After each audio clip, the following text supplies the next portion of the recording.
Hello kids, today we are going to start our new chapter, that is industries.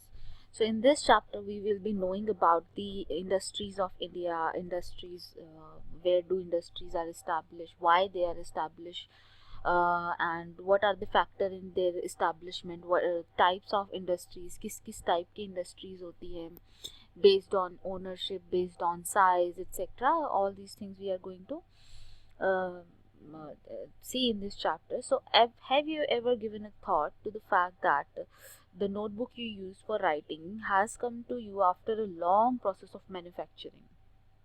Okay, it started its life as a part of tree, which then it was cut down and then it was transported to the pulp mill, where the wood of the tree was processed and it was converted into wood pulp. The wood pulp was mixed with chemical, and then finally it turned into paper, then finally it turned into paper, and then finally it came to you. So the wood pulp was mixed with chemical and finally it was changed into paper by machine. So uh, the things which are done by machine, things which are done by machine, जो machine के द्वारा चीज़ें की जाती हैं, दे come under secondary sector. जो secondary activities होती हैं या जिसको हम मैन्युफैक्चरिंग सेक्टर बोलते हैं, सेकेंडरी इंडस्ट्रीज या सेकेंडरी एक्टिविटीज़ और मैन्युफैक्चरिंग इंडस्ट्रीज वो होती हैं जिसमें कि रॉ मटेरियल, जैसे यहाँ पे क्या था, रॉ मटेरियल आपको एक पेड़ दिया हुआ था, है ना, तो वो पेड़ वुड जो था उसका वो क्या था, रॉ मटेरियल था, और आपने उस रॉ मटेरियल को कन्वर्ट कर दिया पेज के अंदर, उस रॉ मटेरियल को कन्वर्ट कर दिया पेज के अंदर. तो ये जो होती हैं ये चीज़ें रॉ मटेरियल से प्रोडक्ट में निकालना, ये सेकेंडरी एक्टिविटीज़ कहलाती हैं. ये सेकेंडरी एक्टिविटीज़ एक्चुअली मैं आपको एक ब्रीफ में बता देती हूँ. प्राइमरी एक्टिविटीज़ क्या होती है? प्राइमरी एक्टिविटीज़ का मतलब होता है जो कि नेचुरल रिसोर्सेज से जुड़ी हुई एक्टिविटीज़ होती है. जैसे आप खेती करते हो तो वो डायरेक्ट नेचर से चीज़ें आती हैं, वो नेचुरल एक्टिविटीज़ होती हैं, तो नेचर से चीज़ें आती है. जैसे फिश पकड़ते हो तो वो डायरेक्ट नेचर से आती हैं, वो प्राइमरी एक्टिविटी कहलाती हैं. इसी तरह सेकेंडरी एक्टिविटीज़ होती हैं जब जहाँ आप मशीन्स का यूज़ करते हो, कुछ बनाते हो, कुछ नया चीज़ बनाते हो, मशीन्स का यूज़ करते हो, तो वो सेकेंडरी एक्टिविटीज़ कहलाती हैं. उसके बाद जब जैसे ट्रांसपोर्टेशन है, बैंकिंग है, इन दो ये जो इस तरह की जो एक्टिविटीज़ है, टीचिंग है, डॉक्टरी है, ये जो चीज़ें हैं ये टर्शरी सेक्टर में आती है. इसमें आप कोई चीज़ बना नहीं रहे हो बल्कि कोई सर्विस दे रहे हो, है ना, कोई चीज़ थोड़ी बना रहे हैं. अगर टीचर है तो टीचर कुछ बना थोड़ी रहा है, वो तो सिर्फ सर्विस दे रहा है ना, पढ़ाने की सर्विस दे रहा है. तो तीसरा सेक्टर जो है वो टर्शरी सेक्टर. आज जो हम पढ़ने वाले हैं, हम सेकेंडरी सेक्टर के बारे में पढ़ने वाले हैं. किसके बारे में पढ़ने वाले हैं? सेकेंडरी सेक्टर के बारे में पढ़ने वाले हैं. Okay, first of all, primary sector, secondary sector and tertiary sector. So secondary activities are those activities which change the raw material into product of more value. Industry refer to an economic activity that is concerned with production of good, extraction of mineral or provision of services. जो industry है वो ऐसी economic activity से concern होती है जिसमें हम goods produce करेंगे, जैसे कि हमने वुड से पेपर बनाया, हमने एक रॉ मटेरियल से एक पेपर बनाया, ये सारी चीज़ें, ठीक है.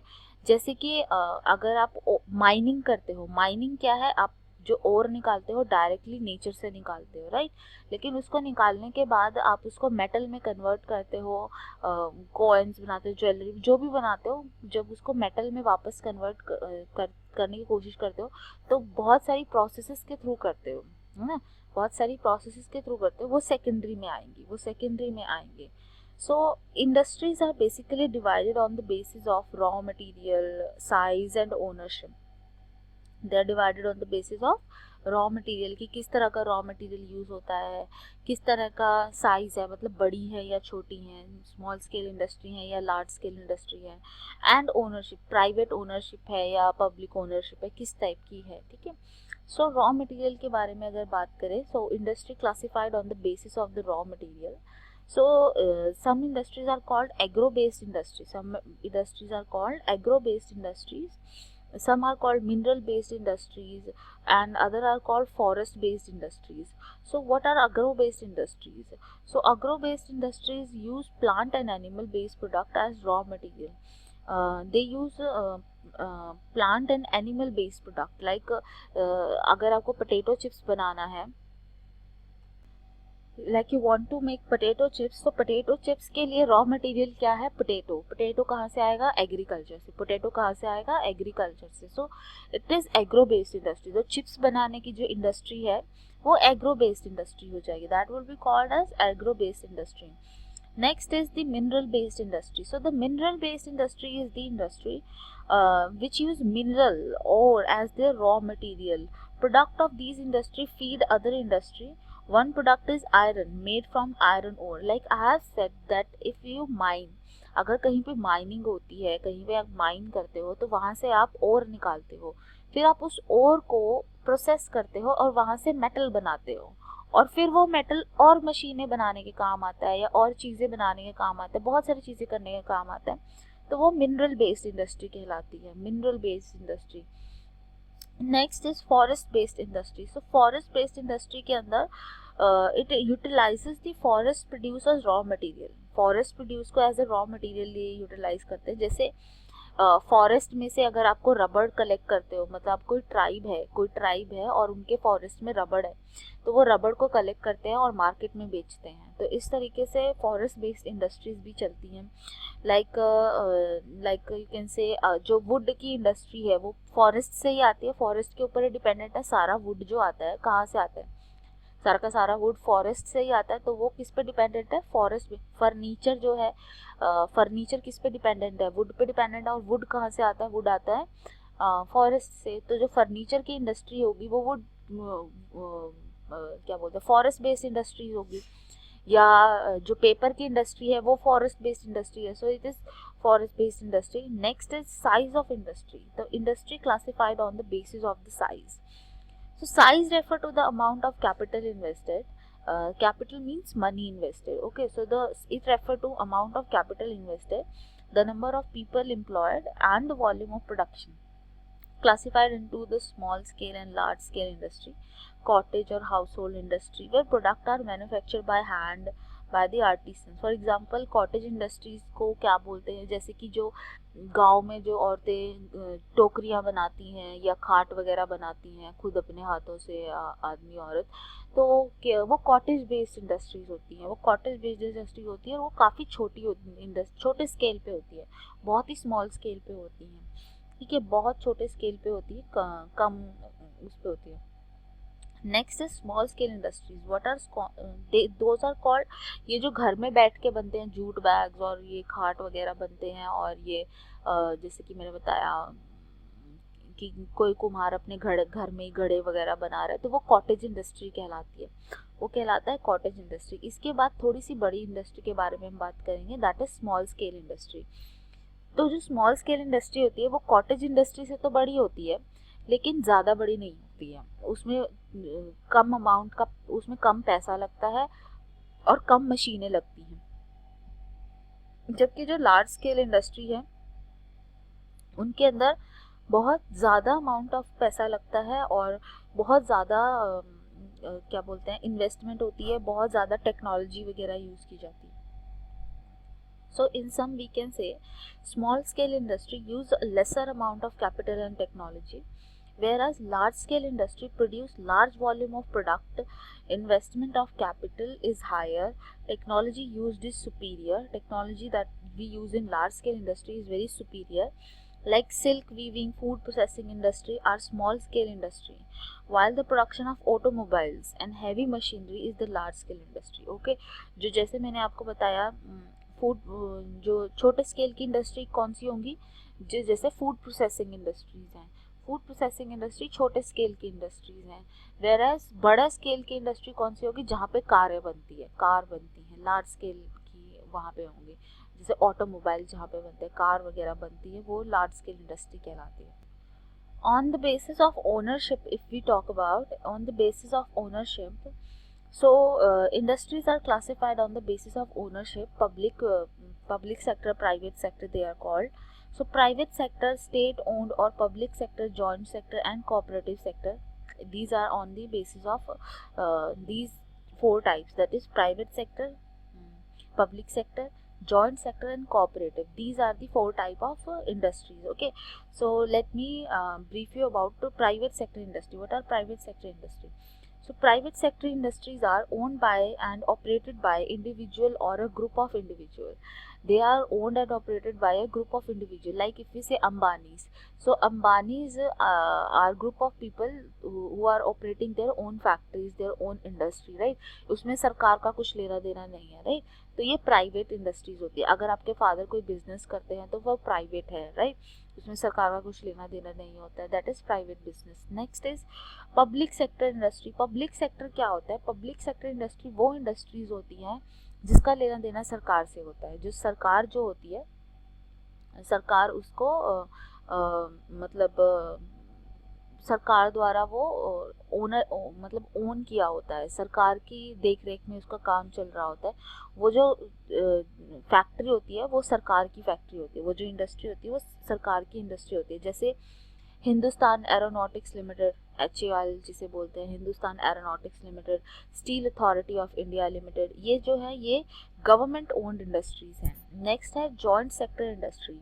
सो जॉइंट सेक्टर इंडस्ट्री नाम से ही बता रहा है, जॉइंट सेक्टर वो इंडस्ट्री होती है जिसमें प्राइवेट और पब्लिक दोनों मिलके काम करते हैं. प्राइवेट और पब्लिक सेक्टर दोनों मिलके काम करते हैं. जैसे कि Maruti Udyog limited is example of joint sector industry where public and private sector meet and work together. Next is cooperative sector industry. So what is cooperative sector industry? It is owned and operated by producer or the supplier of raw material, workers, etc. So इसमें होता क्या है कि cooperative sector होता क्या है? cooperative वो sector industries होती हैं जिसमें कि जो काम करने वाले लोग हैं वो ही उसके ओनर होते हैं. जो काम करने वाले लोग हैं वो ही उसके ओनर होते हैं. जो भी प्रॉफिट आता है वो आपस में डिवाइड कर लेते हैं.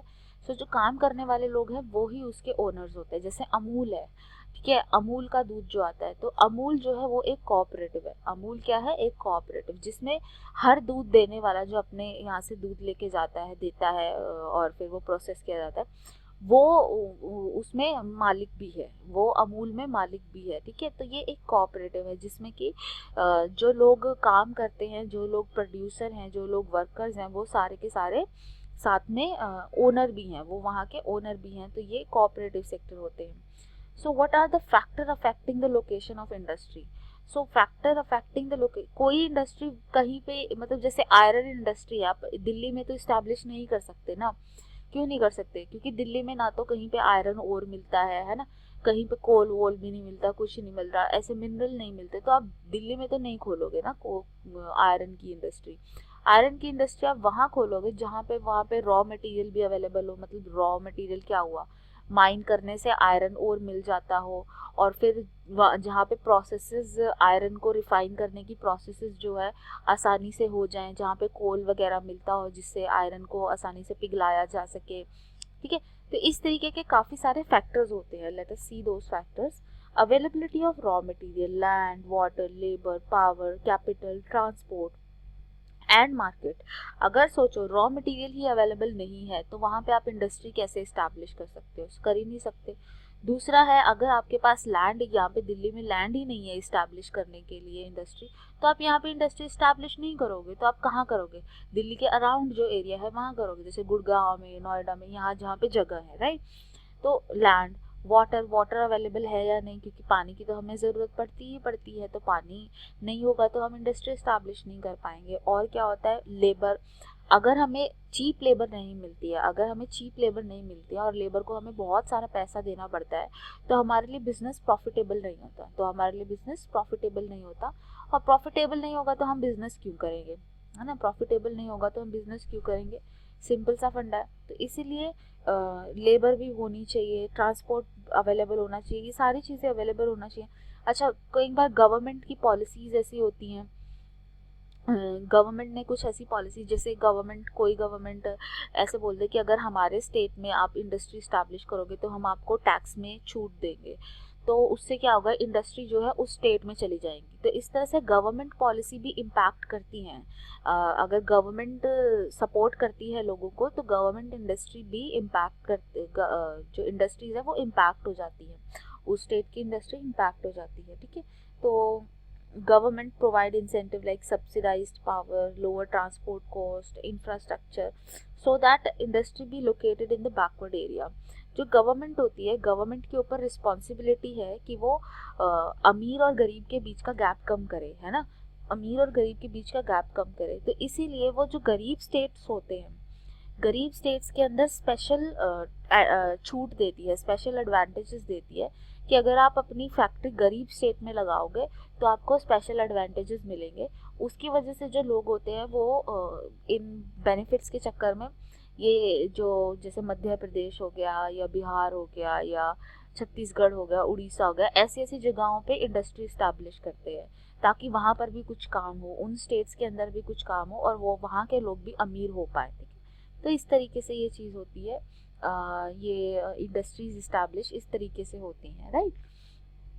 तो अब इंडस्ट्रियल सिस्टम के बारे में हम नेक्स्ट चैप्टर में नेक्स्ट वीडियो में जानेंगे। तब तक के लिए आप इसको रिवाइज कीजिए और इसको एक बार रीड ज़रूर कीजिए। Thank you so much.